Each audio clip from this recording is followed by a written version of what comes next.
Happy Saturday, everybody. I wanted to speak about honor today. Honor is my word for 2019, and it's a challenging word for me. It's a lovely word, and it's very meaningful for me, and I knew right at the beginning what the meaning was for me.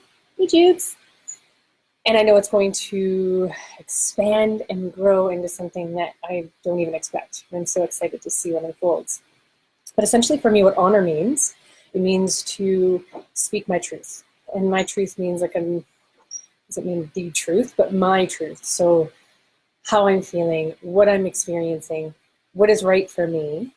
And sometimes it takes a bit of work to figure out what that truth looks like. So there's a little bit of uncovering that has to transpire in order for you to find what that truth is. Me, I didn't for a while know what that truth was.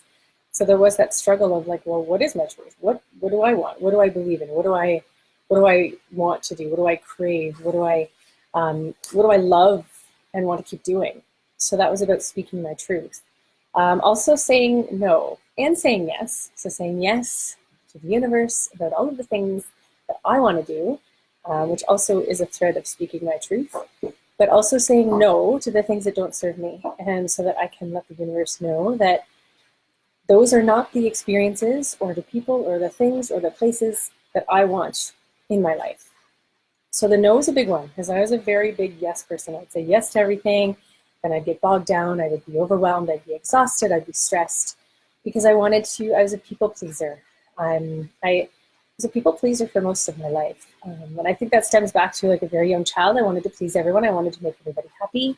And that was often at the expense of myself, of not speaking my truth of what I wanted and not speaking up for myself, not saying no if it's something I didn't want to do. I would say yes, even though I didn't really want to, just because I didn't want to hurt the other person. I didn't want them to be angry with me. And I believe there's a lot of us people pleasers out there, and it's just something that is no longer serving me, and it doesn't mean that I'm an asshole and I take people's feelings lightly.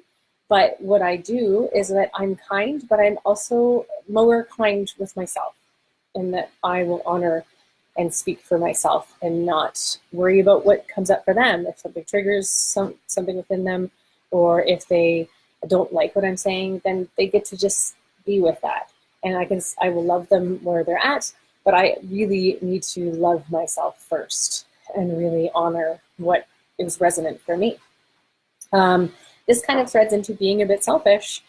This is a hard word for me because selfish means, usually for many of us, means, in Highlands, means that it's kind of a negative connotation in our society, which I don't think that it really needs to. I've been listening a lot to Abraham Hicks' work, and they talk a lot about being selfish, because if you're not selfish with yourself, like doing the things for yourself, you don't invite other people to do the things that bring them joy and the things that bring them into a peaceful place or whatever it is that is their truth. So for me, this idea of self, it's almost like self-love. Like I really have to embody what I want before other people. And again, that comes back to the people pleasing. It's super hard.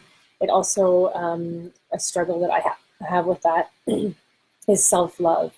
So really finding that love for myself so that I can make the choices for me and not for other people. And then my last way that I honor myself right now, which I know this is going to evolve over the year because that's how this works, but is to find my joy space. That's what I call it, find my joy space. And my joy space could be meditating. It could be finding something really small that brings me joy in my day or in each moment. Look around, what brings me joy in this moment? Is it the snow on the ground, which I do love snow for all the people who hate it. And just finding those little things, like, even my neck is like, this brings me joy. So to wear something that brings me joy and find my way into that energetic space on a more regular basis. Now, it doesn't mean I'm always feeling joyful, but if I am starting to move away from my joy space, then I look for ways to bring myself back. And you start to get to really know, what is it that brings you joy?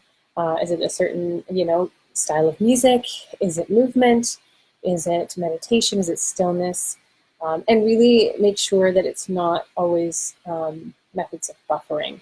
So that's something that I can also get lost in, but often find after the buffering, like scrolling social media for a while or watching a lot of shows, cannot actually, it detracts me. It moves me out of my joy space, and then I have to work to get back in to that joy space. And the more that we're in that joy space, the more that we are manifesting the things that we want in our life, because we're in that joyful, happy, positive, loving, filled with light energy. And that's essentially telling the universe that that's what you want more of. If I'm more in a not so joyful state, then I'm telling the universe that that's where I want to be, and that the universe will provide exactly what it is that I'm putting out there. It's a law of attraction. And for me, it's really showed up in very, very, very big ways this past year and moving into 2019. So I'm curious, what do you do that honors yourself?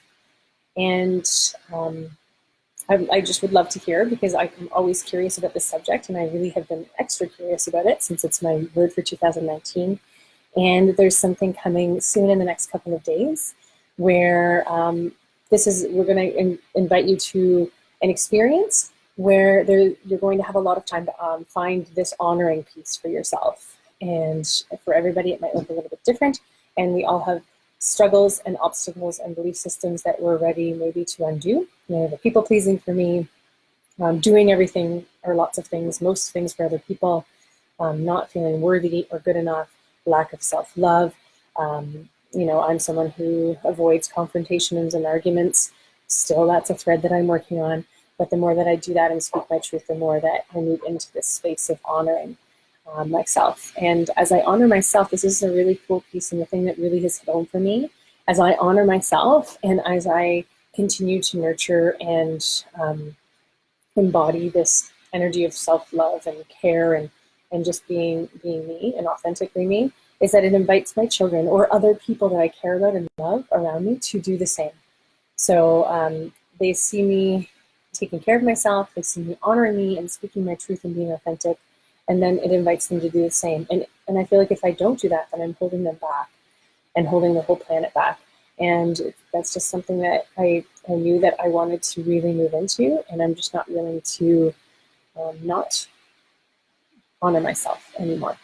And yeah, if you have anything to talk about with that, I'd really love to see some things in the thread about what you do to honor you or what struggles you might have. So that sometimes is a great way to start the conversation about, like, well, what is it that you struggle with?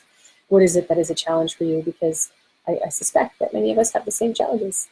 I know that. Okay, well, I hope you have an awesome, awesome Saturday. It's my anniversary today. We have been married for 11 years.